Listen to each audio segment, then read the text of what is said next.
Je li ispravno to što se Noa naljutio na Hama kad je Ham opazio svog oca bez odjeće?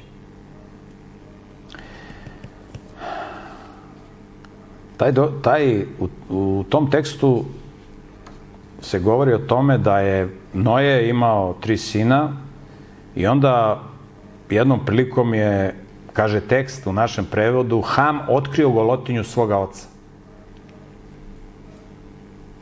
Kada se koristi taj termin, otkrio golotinju svoga oca, tu se u Bibliji uvek, taj termin otkrio golotinju se spominje više puta u Bibliji.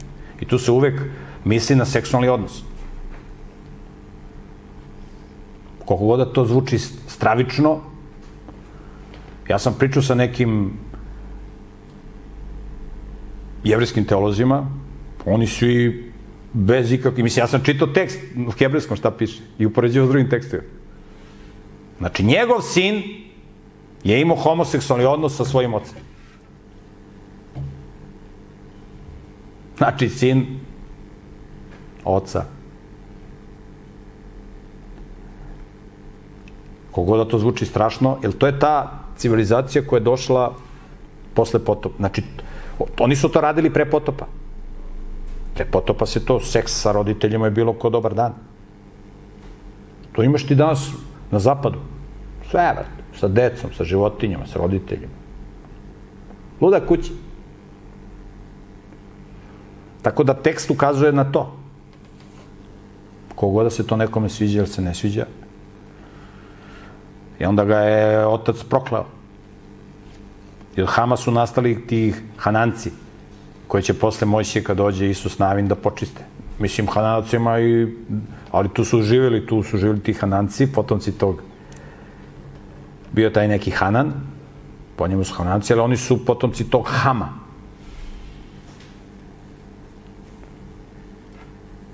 Bilo je tu svačega. Pa imao si tamo posle da su Lotove ćerke imale odnos sa svojim ocem, pa su rodile sinove od kojih su nastali Edomci i Moavci. To ti današnji Jordan i Saudijska Arabija. Dobro, bilo je tu migracije stanovništva i tako dalje. I onda Bog kad je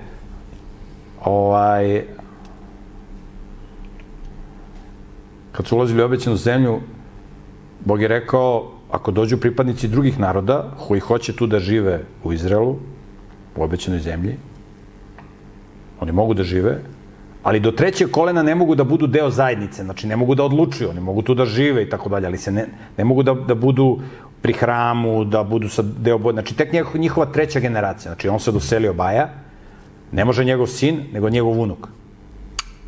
Znači dok se tu malo aklimatizuju, dok malo nauče neke stvari i tako dalje. Ne može on odmah da bude deo Božjeg naroda. Mislim, on tu živi, ima privilegije sve, ali nije zvanično deo Božjeg naroda. Ne može da koristi, ne može da praznuje praznike ako je neobrezan i tako dalje. Znači, 3. koleno može. A kaže za ove Moavce, ove i Edomce, kaže, za njih ne može ni 10. koleno. Njima zabrane. Kakvi su to? Kaže, njima je zabranjeno 10. koleno. Naravno, kasnije je bilo, to je on tako rekao, ali kad se neko iskreno pokaje i tako dalje, onda onda Bog dozvoli. Naprimjer, takva je bila Ruta Moavka, koja se udala za Jevrejina i bila jako dobra žena i ona je kasnije čak postala prababa cara Davida i Isusa Hrista. Ali Bog generalno govori, oni ni 10. koleno, njima zabranjeno.